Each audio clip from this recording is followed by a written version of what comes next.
Welcome to this episode of the Iowa Beef Collective. I'm your host, Patrick Wall, and today we are live again at the Iowa State Fair. We are here with Dave Wiese of Wiese & Sons Herefords, and a guest that I knew when we started this thing I had to have on, and for a number of topics. And we may have your sons on and visit on the next generation, if you will. But I guess to the audience that isn't familiar with the Wiese operation, just introduce yourself and give us sort of a brief history of the operation. Our operation is in west central Iowa. It's a wonderful, wonderful German Catholic community called Manning. It's clean, neat, proper, and everybody takes care of each other and help each other. And it's a unique area. That's in Carroll County, and Carroll County is a very productive county. The second most productive county in the states beside our arch rival, Sioux County. And but we started in the Hereford business back in 1912. And it was my great-great-grandfather, Ed Wiese, that started it. And he originally started in west side Iowa and moved south. And they came over on the boat and found their way to west side Iowa, and he thought things looked pretty good down at Manning. So he made another transition and started the home farm there in 1888. But he had the yearn and the liking of the Hereford cattle. And so anyway, through connections, he took his team and buggy, hitched up the team, and went down to Guthrie Center, Iowa, which is 33 miles, well, more like 40 miles from our little community. And he went to an operator there, and I'm sorry I can't remember the name, but they spent the night. They went out to look the bulls that evening, and they agreed to a price on this Hereford bull, and they tied him to the back of the team. And the wife gave him a picnic basket to eat on the way back, a milk canister of water for himself, the horses, and the bull, and a bale of red clover hay. And anyway, long story short, he made it back, and in 1912 we started Wiese & Sons. Eventually, in the long run, my grandfather got in the business, Ed, continue to grow and continue to study livestock. And then my father and my uncle both came back to the operation and did the same thing. Their love for cattle, love for livestock.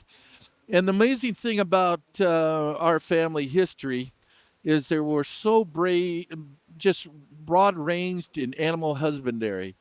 We had all the way from Suffolk sheep to Duroc swine, we had horses, draft and quarter horses, and we had dairy cows of Holsteins, and of course we had our Hereford cattle.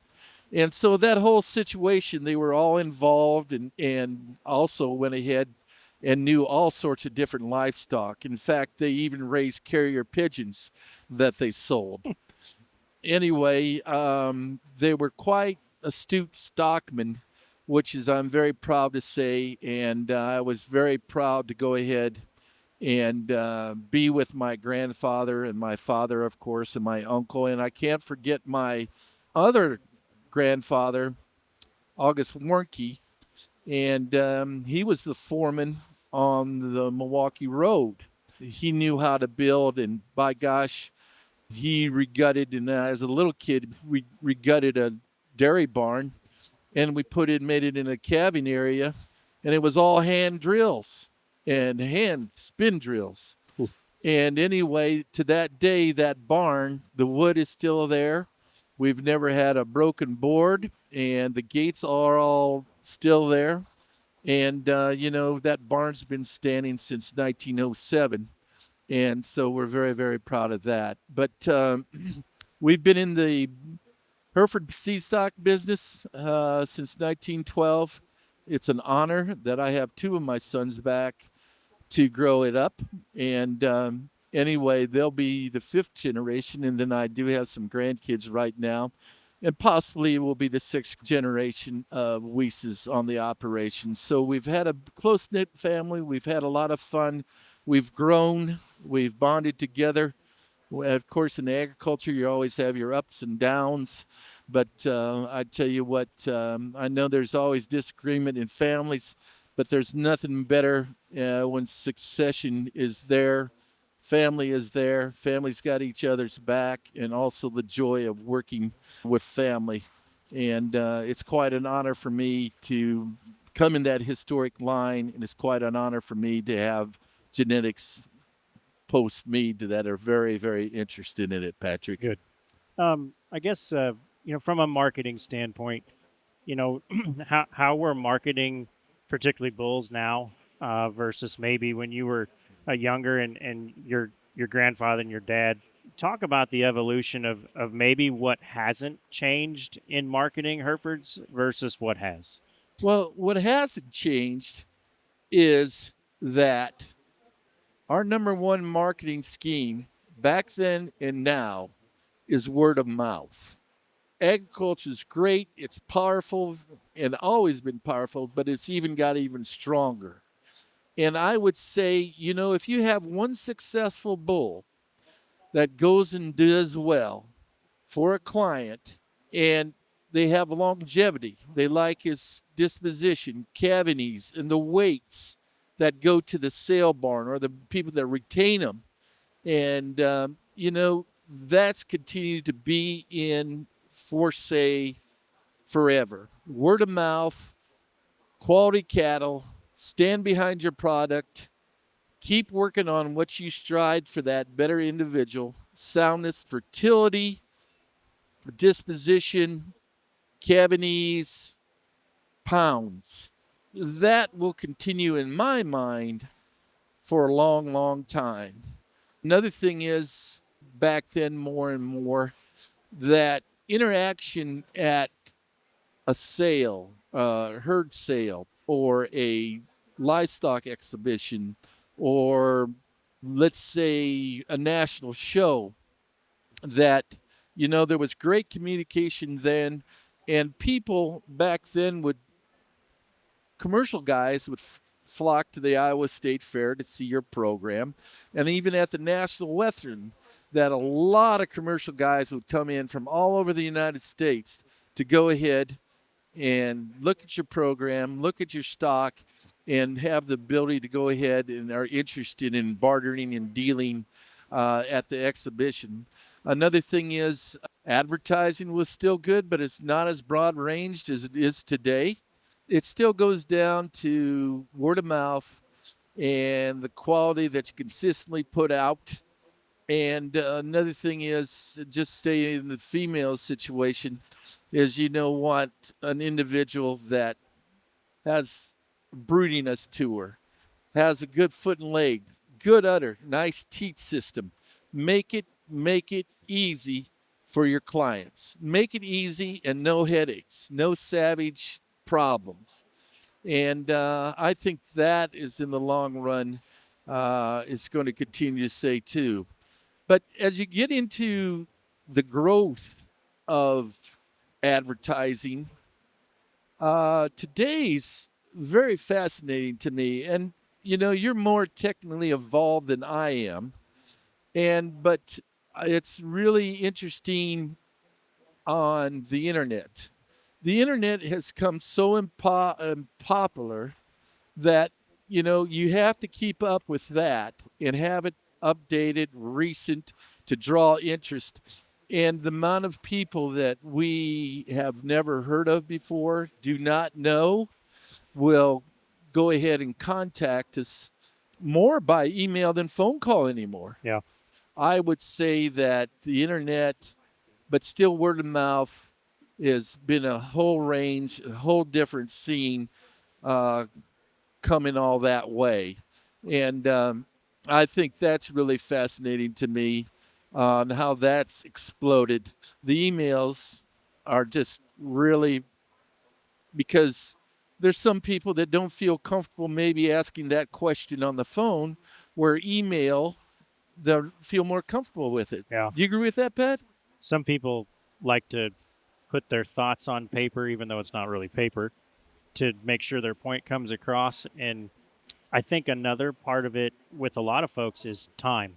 there are people that just flat don't want to answer the phone and spend half an hour on the phone with someone. They're at a job. They're doing other things, and that may enter into it. There's a lot of folks, particularly in the Midwest, where uh, a cow operation is the secondary or even the third part of their income stream. So they're not going to spend as much time on that as maybe the crop operation or the 40, 50, 60 hour a week job they have off the farm. You you make me look good. Thank you for saying that. You took the words right out of my mouth. But anyway, same situation. You have a very point. We have a lot of people that both teams, husband and wife, go ahead, have off the farm jobs. And I find that, and we've had a lot of great situations on that where people have gone too busy and say, pick me out a bull, sight unseen. And, that's always a pressure cooker, but we Right. enjoy it. And another thing is, we work very hard at that, but we always want one-on-one. But we've had people bringing that up, people that have on the farm, off the farm jobs, mother, father, and we've had people send their kids up to us. Yeah. Kids. And they'll just say, this is what mom and dad are looking for. Anyway, another thing is the great cell phone. Can you take some pictures of bulls that you think, or Dave, Chance, Shane, can you go ahead and take some snaps of pictures and send them to me, what bulls would work into our program? Sure. And okay, you picked out those bulls. We'll be up next Tuesday. Have those bulls sorted off. Instead of going in a group of 100 and some bulls, they just say, let's just go ahead and do that on time frame. And so I think the media with the internet and the phone and really made a big switch in our marketing very, very intensively. So your customer base, Yeah.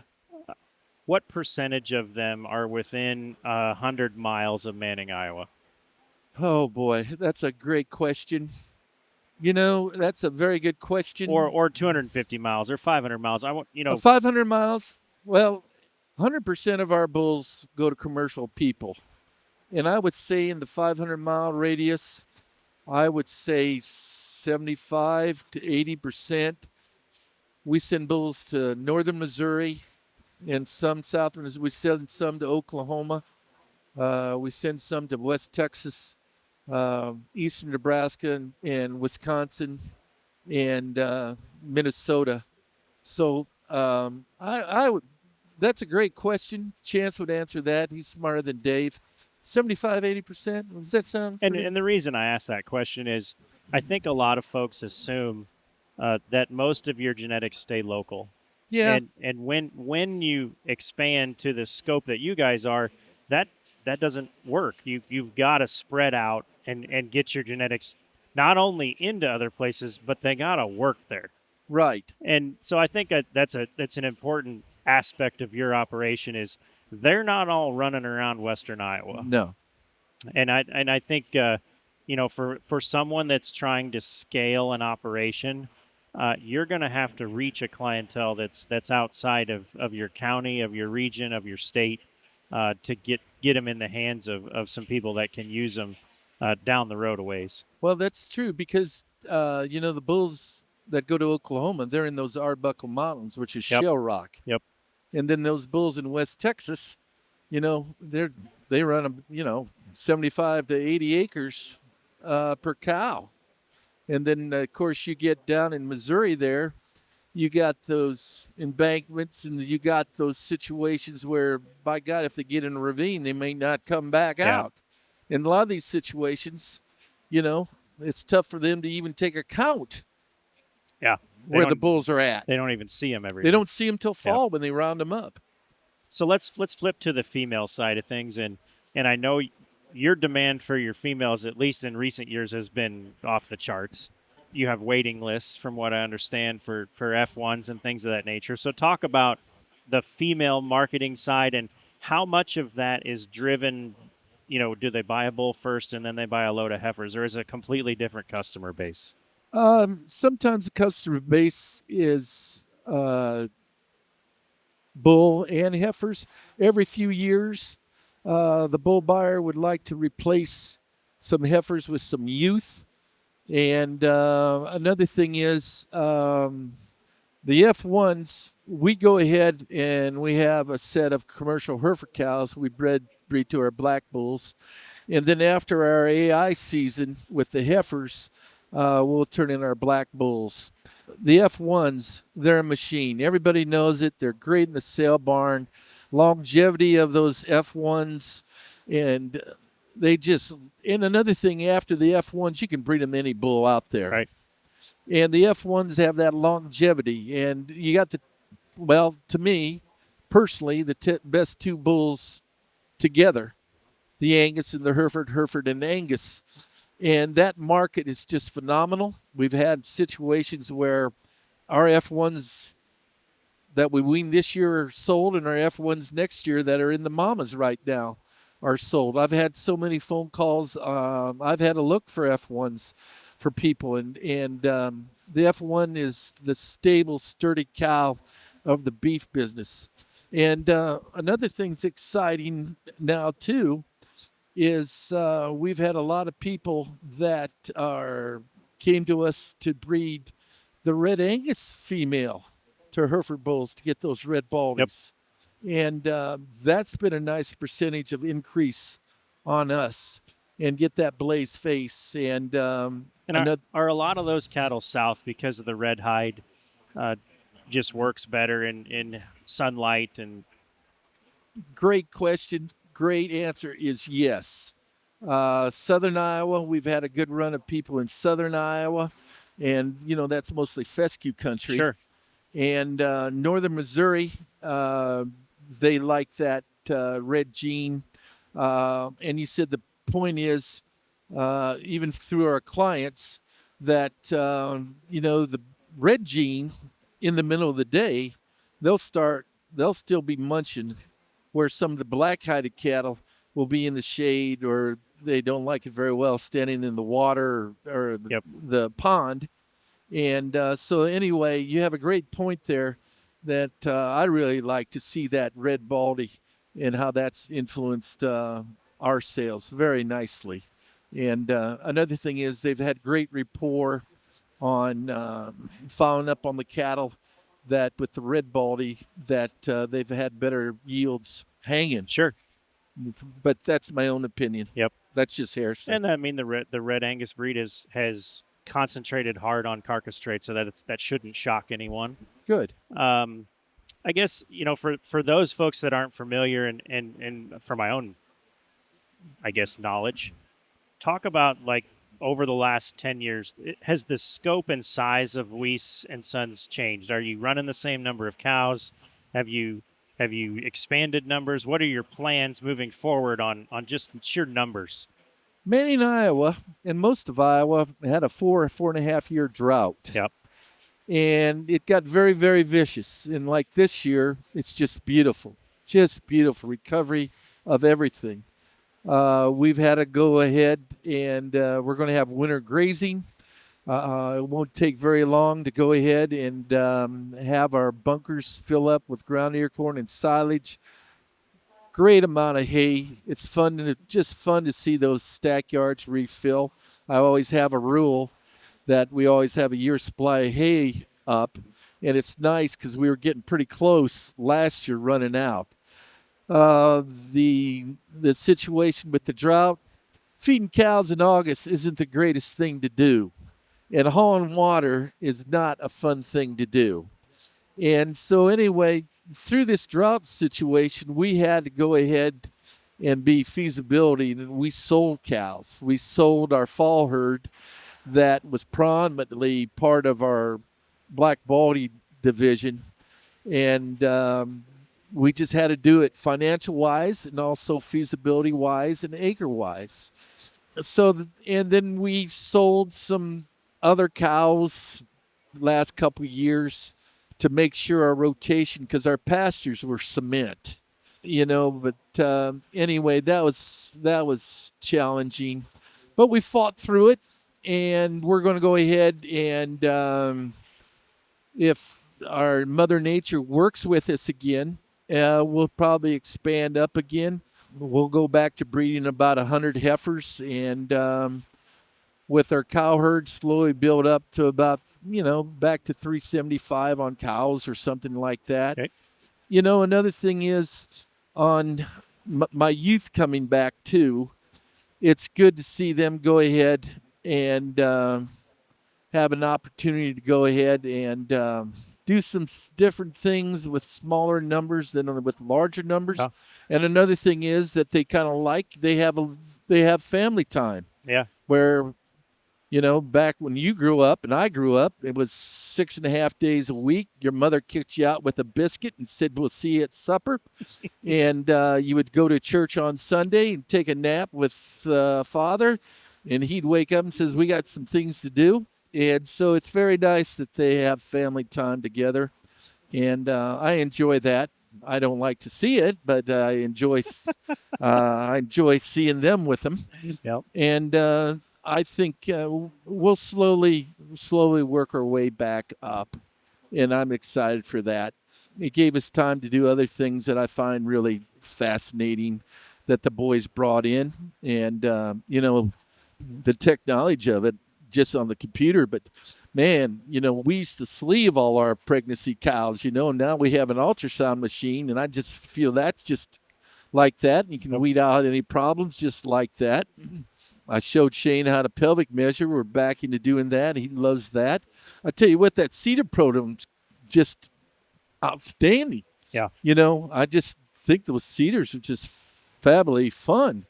And, we used to have a 21-day breeding season and pen ride or pasture ride in the morning, pasture ride at night for 21 days, and AI them up. And this new technology, I tell you what, it just bunches them so together right away.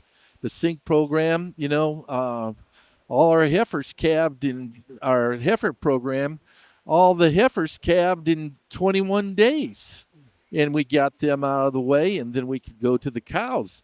But, that's fascinating to me on that. But that's just part of the fascination of seeing youth come in and the technology today. And that's a good segue into the next topic that I want to visit about, and that's the generational transfer. And, in extension, I probably have, I'll call them more tough conversations around generational transfer than maybe any other topic in my job.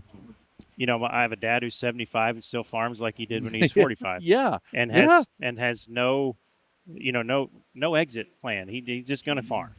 And I think, that's probably true for a lot of operations across the country. You have, and I'm not going to say it's been easy, but you have successfully not transitioned to just they haven't taken over the whole operation, but you've phased them in. Yeah. And so talk about, do they have a role that they do? Is one guy the row crop guy? Is one guy the heifer guy? Talk about how that happened and how you got both your boys back home. Well, I tell you what, wonderful situation that I am in, and I have to give quite a bit of that reward to my wife, Diane. She was always the arbitrator, of course, in families. And another thing is, I had a different situation. My Uncle Sam wanted out of it, and my dad knew I was coming back. I had some opportunities, and I came back, and he said the next day, he says, "The place is yours." And so I just like, whoa. So I had the cow herd, show herd, management team. And anyway, but I always had some great crew members that just had the same aspect as I did. Let's go, let's get it done. Let's have some fun. Let's think this out. Let's make this better. And I tried to relay that on to my boys. Another thing, when the boys were growing up, I wasn't a commandant over them. I didn't force them to do anything. I would invite them out. I would put them on projects that I know their interests. Grandfather Gene, their first job was to walk ditches and pick up pop cans and beer cans everybody threw. And that was great training because he did the same thing to me. But anyway, the transition is I didn't push him deep in my heart that, I would. And finally, Chance came back one day from the Iowa State University and says, Dad, I want to come back. And I tell you what, deep in my heart, I was joyful. But I said, the first thing you do, you need to go talk to your grandparents and Mr. and Mrs. Jean. And so they were surely enthused. He came back. And the long story short, I'm skipping over a beat. Once I got Chance back, I knew I would get Shane because they're so close. Yep. Shane was younger by 2 years, but he just had to follow Chance everywhere. And if Chance was running, Shane was running behind him. I remember one time Chance went with me, and Shane had to stay back, and he got so mad at Grandpa Gene that he started pounding him on the chest. They were so close. And they were very competitive through all of that. Chance's situation was very interesting. I had a couple of crew members that he had to put up with a little bit because they were so used to my way. I think he had a little tougher situation to get into, to have those guys believe in him a little bit more. But as slowly he came out, they believed in him and transitioned better. But so my guess was he was younger than they were. Yeah, he Yeah. was 15 years younger. Maybe one guy was almost 20 years younger. And anyway, so and another thing is with Shane, when he came back, I just felt good that they were going to be a great team. They've evolved into a greater team than what they were. They match so well together. It's really exciting. Another thing is Chance is in charge of social media, the office, and the crops. And Shane is out more and more outside activities. He's the stockman. Well, they're both stockmen, but he's kind of the herdsman. And but both of them are very, very knowledgeable on what they like. And what's really fun is the breeding program, Mr. Gene and I, they'd bring cow-calf pairs down, and before we'd go ahead and have this sort on what bulls to or we wrote down 3 bulls for each one. And then we have a 10-minute conversation or a 50-minute argument, which bull was going to go to what or what we're going to AR to. Now those 2 guys and me, and I just stay out of it, Chance has got it down to a science. And he picks up his laptop, and he has the data on the cow. He's got the heritage on the cow. He has all her numbers, and then he has bulls that would correlate with them real well. And he can pull that up just like that. Or if he says, wait a minute here, let's go ahead and think of this other bull. He'll push a button and bingo. And they work so well together on that, and they make wise management decisions on what. Now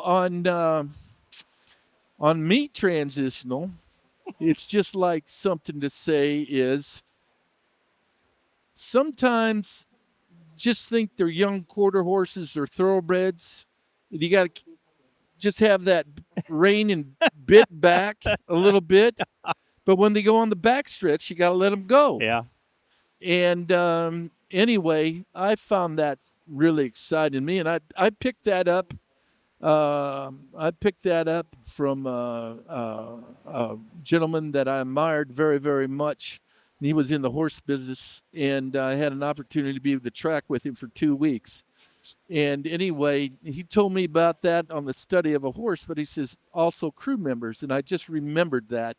It's time to let them go, and there's some situations where we all know everybody makes mistakes, and I've made my full share of them. Long story short, you can make their mistakes, and they think through it. Another thing is, it's always kind of fun when they do something and there's a problem and they run to me and I feel like I can stick out my chest again and says, yeah, this is the way it should be done. But most of the time anymore, They're full throttle. I would say that I sure go ahead and let them make good, wise decisions. And it's fun for me to see good, wise decisions. It's been a pleasure. The first couple of years, you just gotta work with them, and they pick it up if they're really interested. And both boys can just drive out. When you come out and see us, they can go out in the cow herd and name every cow and calf, and genetic wise and breed wise. They'll know every sire of from mama, papa, granddaddy, calf. And And I think you mentioned something that in in the ones that I've been involved in, the successful transitions, um, when there's especially when there's multiple folks coming in, they have to have something that they own that's theirs, and they don't feel like someone else is telling them what to do all the time. The farming operations. One guy might be the sprayer guy, and one guy might do the most of the planting, and the other one's done field work. They own that, and that's on them, and no one tells them how to do that. And I think when you've got multiple generations working together, yes, you have the same goal. Yes, you understand the genetics, and there's a lot of parallels. But I think having one aspect of the operation that you own, that's your responsibility, is healthy. So that I think has worked to your advantage.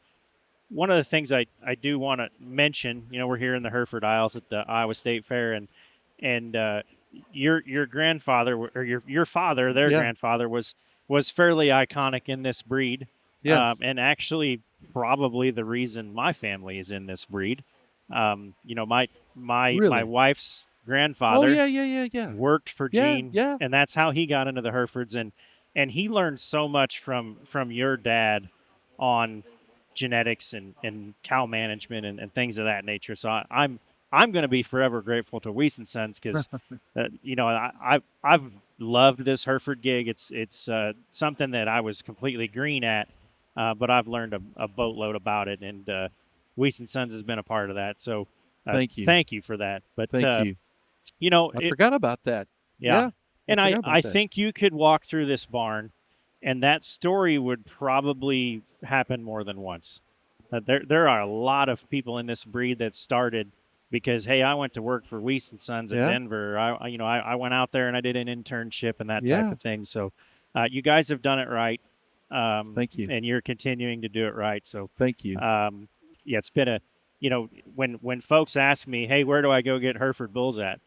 In Iowa, in mass, there's very few options, but comfortably, you can send them to Weiss and Sons, and I know you're going to have bulls in volume that they can buy a windrow of, and that's rare in the Midwest is having bulls in volume, and there's very few operations in the state that offer that. So you guys to do it for as long as you have, that is a testament to doing it the right way. Well, thank you very, very much. Last question.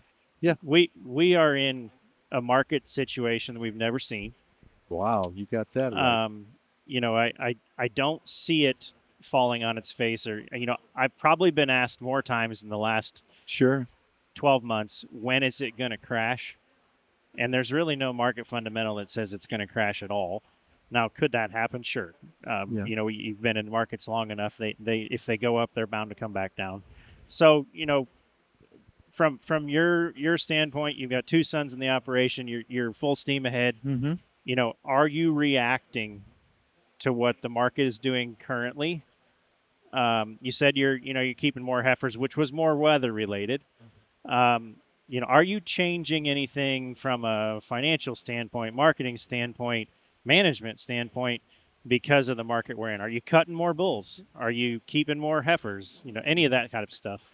Well, wonderful question is that we still and will continue to castrate heavy because, if you send out one good bull, 5 people know about it. If you send out a bad bull, 75 to 100 people know about it. Yes. So we're not scared of the knife, and we're not scared we've had situations where we say, darn it, this bull has a little twist to his right front hoof.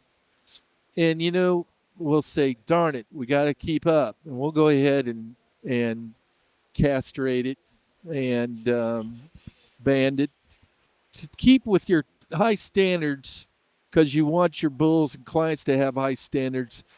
Don't be afraid to go ahead and do what's right for the breed, do what's right for your operation, because, even in this market is so good both ways that we just still got to continue to go ahead, rightfully call that's not going to work. And even with so, the feeder calf market is outstanding right now. And so, why not? I think this market's going to continue to be this way because, age, labor, finances.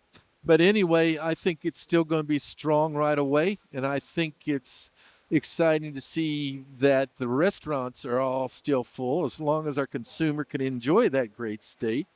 I'm very, very bullish on this market is. And we're going to go back and expand our heifers again. We still call just as hard with our heifers. And to keep that market, I really like heifers, and I really like cabin heifers. I'm the odd duck of the whole place.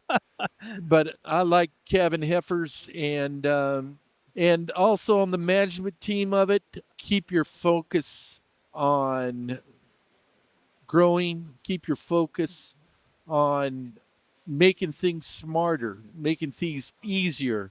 We're always upgrading on facilities to make it easier, not only for safety, but also possibly labor. Yeah. And with the grandkids coming up, I like to build, and in fact, we're doing some projects right now that are exciting to us.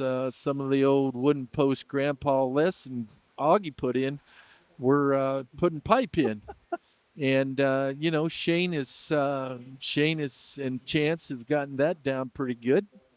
And finances wise, you always have to have a good, safe, stable account just for that bad day, which could hit any time. Yep. And that's always the struggle. Expenses are high. COVID, everything blew up. And you knew during COVID they weren't going to bring them back down again. And so, we always got to watch out on expenses. I think cattle are in a good function of success. A lot of these guys come in and says the stability of our operation is our cow herd. But another thing that's so exciting, Pat, you might enjoy this. These young people coming in to buy stock, bulls, they're the brightest individuals that have come in. I mean, farmers, we've had a history of quality people, but these kids are sharp today. They want to know answers. They want to know, how's that bull going to do on X amount of cows? How that bull's going to do on birth weight? What about pounds? How long? I'm so enthused when young people come in, and I just give them my boys. And youth in agriculture is going to be strong, very strong. And the reason I ask that question, and I ask it to a lot of seed stock outfits, and ironically, their answer is always the same. The good seed stock outfits do not respond to markets. My Newberry knife is just as sharp. My top end heifers are still not for sale. I keep all of them. Those types of answers don't change regardless of where the market's at. Interesting. And I was pretty confident that was going to be your answer, but I think that's a great place to end. Good. The successful seed stock outfits over time are consistent. That's how they get good at what they do.